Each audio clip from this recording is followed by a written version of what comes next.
ഇസ്രായേലിന് നേരെ ആണവാക്രമണത്തിന് ഇറാന്റെ നീക്കം. ഇനിയൊരു ആക്രമണം ഉണ്ടാവുകയാണെങ്കിൽ ആ ആക്രമണത്തിൽ ബാലിസ്റ്റിക് മിസൈലുകളിൽ ഘടിപ്പിക്കാവുന്ന ആണവായുധങ്ങൾ പരീക്ഷിക്കാൻ ഇറാൻ നീക്കം നടത്തുന്നതായുള്ള വമ്പൻ വാർത്ത പുറത്തു വരികയാണ്. ഇസ്രായേലിനെതിരെ ആണവാക്രമണത്തിന് ഇറാൻ തയ്യാറെടുക്കുന്നു എന്നുള്ള ഏറ്റവും ഞെട്ടിപ്പിക്കുന്ന വാർത്തകളാണ് പുറത്തു വരുന്നത്. നമുക്കറിയാം, ഈ വർഷം ജൂൺ മാസത്തിൽ 12 ദിവസം നീണ്ടുനിന്ന യുദ്ധം ഇസ്രായേലിനും ഇറാനും ഇടയിൽ ഉണ്ടായിരുന്നു. ആ 12 ദിവസങ്ങളിലും ഇറാന്റെ നെഞ്ചകം പിളർക്കുന്ന ആക്രമണമാണ് ഇസ്രായേൽ നടത്തിയത്. ഇസ്രായേലിന്റെ ആക്രമണങ്ങളെ, ഇസ്രായേലിന്റെ മിസൈലുകളെ, ഇസ്രായേലിന്റെ ബോംബിങ്ങിനെ ഒന്ന് ചെറുക്കാൻ പോലും ഇറാൻ എന്ന പേര് കേട്ട ഒരു സൈനിക രാജ്യത്തിന് കഴിഞ്ഞില്ല. അതിൻ്റെ നാണക്കേട് ഇന്നും ഇറാൻ മറക്കുന്നില്ല. ആ നാണക്കേട് ഇന്നും ഇറാനെ വേട്ടയാടുന്നുണ്ട്. ഇപ്പോൾ ഇതാ വീണ്ടും ഇസ്രായേലിനെതിരെ വലിയ മുന്നറിയിപ്പുമായി ആയത്തുള്ള അലി ഖമേനി രംഗത്ത് വരികയാണ്. ഇനി ഒരിക്കൽ കൂടി ഇസ്രായേലിനെതിരെ ഒരു ആക്രമണത്തിന് സാധ്യതയുണ്ടായാൽ, ആക്രമണത്തിന് അവസരമുണ്ടായാൽ ആദ്യം ആക്രമിക്കുക ആണവായുധം ഉപയോഗിച്ചായിരിക്കും. ബാലിസ്റ്റിക് മിസൈലുകളുടെ വലിയ പരീക്ഷണങ്ങൾ നടത്താൻ പോവുകയാണ് ഇറാൻ.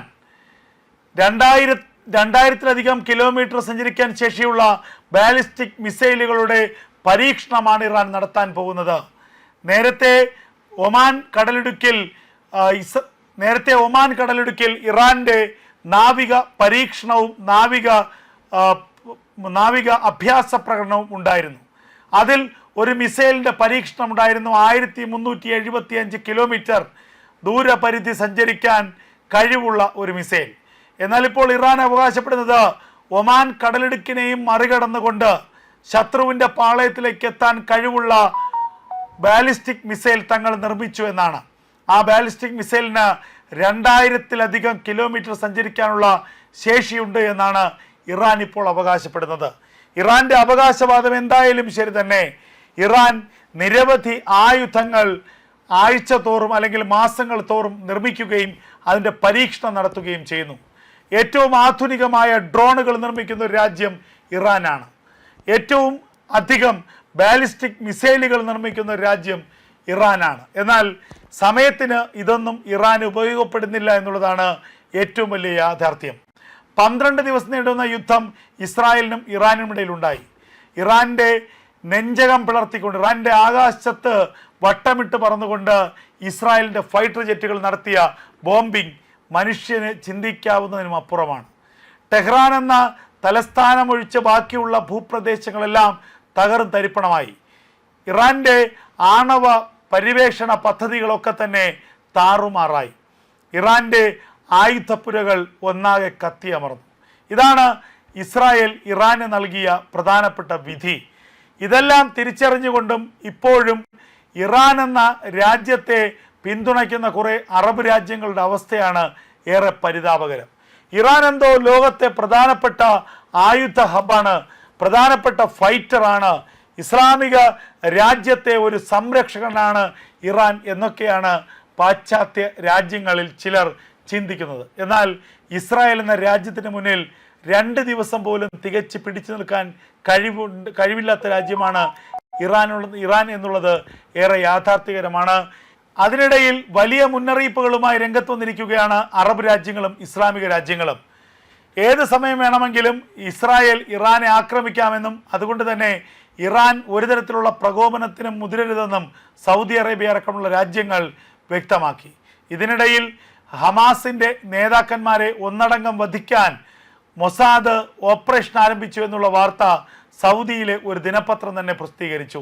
ലോകത്ത് എവിടെ ഏത് കോണിൽ ഒളിച്ചാലും ഹമാസിന്റെ നേതാക്കന്മാരെ കണ്ടെത്തി വധിക്കുകയാണ് ഇവരുടെ ലക്ഷ്യമെന്നും ഇതിനുള്ള മുന്നറിയിപ്പ്, ഇതിനുള്ള ഉത്തരവ് ഇസ്രായേലിന്റെ പ്രധാനമന്ത്രി ബെഞ്ചമിൻ നെതന്യാഹു മൊസാദിന്റെ തലവന് നൽകിയെന്നുമുള്ള വാർത്തകൾ അന്താരാഷ്ട്ര മാധ്യമങ്ങൾ തന്നെയാണ് പുറത്തുവിടുന്നത്. കാര്യങ്ങൾ എന്തായാലും ശരി തന്നെ, ഇറാൻ എന്ന് പറയുന്ന രാജ്യത്തെ ഇന്നല്ലെങ്കിൽ നാളെ ഇസ്രായേൽ ആക്രമിക്കും. അതിനു മുന്നോടിയായി ഇസ്രായേലിനെതിരെ ആണവ ആയുധം പ്രയോഗിക്കാനാണ് ഇപ്പോൾ ഇറാൻ തയ്യാറെടുക്കുന്നത്. ഇറാനെ സംബന്ധിച്ച് സ്വന്തം ജനതയ്ക്ക് എന്ത് സംഭവിക്കുന്നു എന്നുള്ള ആകുലതയില്ല. ശത്രുവിനെ തീർക്കുക, ശത്രുവിൻ്റെ ഒപ്പമുള്ള ആളുകളെ നരകതുല്യമായ യാതന അനുഭവിപ്പിക്കുക. ഇതാണ് ഇറാൻ എന്ന രാജ്യം ആഗ്രഹിക്കുന്നതും ഇറാൻ എന്ന രാജ്യം നടപ്പിലാക്കാൻ ശ്രമിക്കുന്നതും. ഇതിനു മുൻപ് പലതവണ ഇസ്രായേലിനെ പ്രകോപിപ്പിച്ചിട്ടുണ്ട് ഇറാൻ. എന്നാൽ കഴിഞ്ഞ 2023 ഓഗസ്റ്റ് 7 ശേഷം 3 തവണയാണ് ഇസ്രായേൽ ഇറാനെ ആക്രമിച്ചത്. ആ 3 തവണയും ഇസ്രായേലിന്റെ ആക്രമണത്തിന് ഒരു പ്രതിരോധം തീർക്കാൻ ഇറാൻ എന്ന രാജ്യത്തിന് കഴിഞ്ഞില്ല എന്നുള്ളത് ഏറ്റവും ശ്രദ്ധേയമായ കാര്യമാണ്. അതിനിടയിൽ വലിയ മുന്നറിയിപ്പുകളുമായി രംഗത്ത് വന്നിരിക്കുകയാണ് അറബ് രാജ്യങ്ങളും ഇസ്ലാമിക രാജ്യങ്ങളും. ഏത് സമയം വേണമെങ്കിലും ഇസ്രായേൽ ഇറാനെ ആക്രമിക്കാമെന്നും അതുകൊണ്ട് തന്നെ ഇറാൻ ഒരു തരത്തിലുള്ള പ്രകോപനത്തിനും മുതിരരുതെന്നും സൗദി അറേബ്യ അടക്കമുള്ള രാജ്യങ്ങൾ വ്യക്തമാക്കി.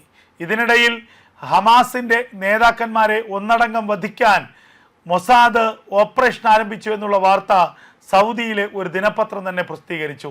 ലോകത്ത് എവിടെ ഏത് കോണിൽ ഒളിച്ചാലും ഹമാസിൻ്റെ നേതാക്കന്മാരെ കണ്ടെത്തി വധിക്കുകയാണ് ഇവരുടെ ലക്ഷ്യമെന്നും ഇതിനുള്ള മുന്നറിയിപ്പ്, ഇതിനുള്ള ഉത്തരവ് ഇസ്രായേലിൻ്റെ പ്രധാനമന്ത്രി ബെഞ്ചമിൻ നെതന്യാഹു മൊസാദിൻ്റെ തലവന് നൽകിയെന്നുമുള്ള വാർത്തകൾ അന്താരാഷ്ട്ര മാധ്യമങ്ങൾ തന്നെയാണ് പുറത്തുവിടുന്നത്. കാര്യങ്ങൾ എന്തായാലും ശരി തന്നെ. ഇറാൻ എന്ന് പറയുന്ന രാജ്യത്തെ ഇന്നല്ലെങ്കിൽ നാളെ ഇസ്രായേൽ ആക്രമിക്കും. അതിനു മുന്നോടിയായി ഇസ്രായേലിനെതിരെ ആണവ ആയുധം പ്രയോഗിക്കാനാണ് ഇപ്പോൾ ഇറാൻ തയ്യാറെടുക്കുന്നത്. ഇറാനെ സംബന്ധിച്ച് സ്വന്തം ജനതയ്ക്ക് എന്ത് സംഭവിക്കുന്നു എന്നുള്ള ആകുലതയില്ല. ശത്രുവിനെ തീർക്കുക, ശത്രുവിൻ്റെ ഒപ്പമുള്ള ആളുകളെ നരകതുല്യമായ യാതന. ഇസ്രായേലിന് നേരെ തങ്ങളുടെ പ്രോക്സികൾ ഉപയോഗിച്ചുകൊണ്ട്, അതായത് ഹൂതികൾ, ഹമാസ്, ഹിസ്ബുള്ള തുടങ്ങിയ ഭീകര സംഘടനകളെ ഉപയോഗിച്ചുകൊണ്ട് ഒറ്റപ്പെട്ട ആക്രമണങ്ങൾ നിരന്തരമായി നടത്തുന്നുണ്ട് ഇറാൻ.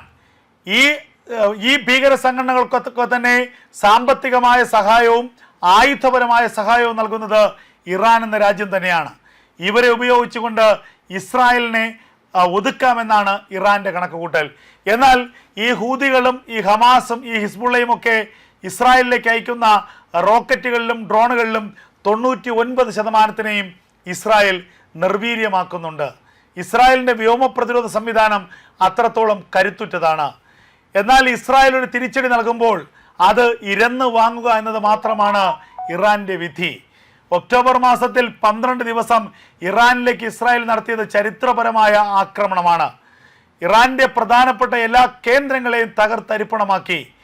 ടെഹ്റാൻ്റെ തലയ്ക്ക് മുകളിൽ നിന്നാണ് ടെഹ്റാൻ്റെ വിവിധ മേഖലകളിലേക്ക് ഇസ്രായേലി ഫൈറ്റർ ജെറ്റുകൾ ബോംബിട്ടത്. അപ്പോൾ ഒരു കാര്യം വ്യക്തമാണ്, ഇസ്രായേലിന് മുന്നിൽ പിടിച്ചു നിൽക്കാൻ ഇറാന് കഴിയില്ല. അപ്പോൾ എന്ത് ചെയ്യണം? ഇറാന് ഇസ്രായേലിനെ തീർക്കണം. അതിന് ഏക പോംവഴി ആണവായുധ പ്രയോഗമാണ്. അതാണ് ഞാൻ നേരത്തെ സൂചിപ്പിച്ചത്. അന്താരാഷ്ട്ര മാധ്യമങ്ങളുടെ റിപ്പോർട്ടുകൾ പ്രകാരമാണെങ്കിൽ ഇറാൻ ഇനി ഒരു ആക്രമണം ഇസ്രായേലിലേക്ക് നടത്തുകയാണെങ്കിൽ അതിനൊപ്പം ആണവായുധവും പ്രയോഗിക്കുമെന്നാണ് പുറത്തു വരുന്ന ഏറ്റവും നിർണായകമായ വിവരങ്ങൾ.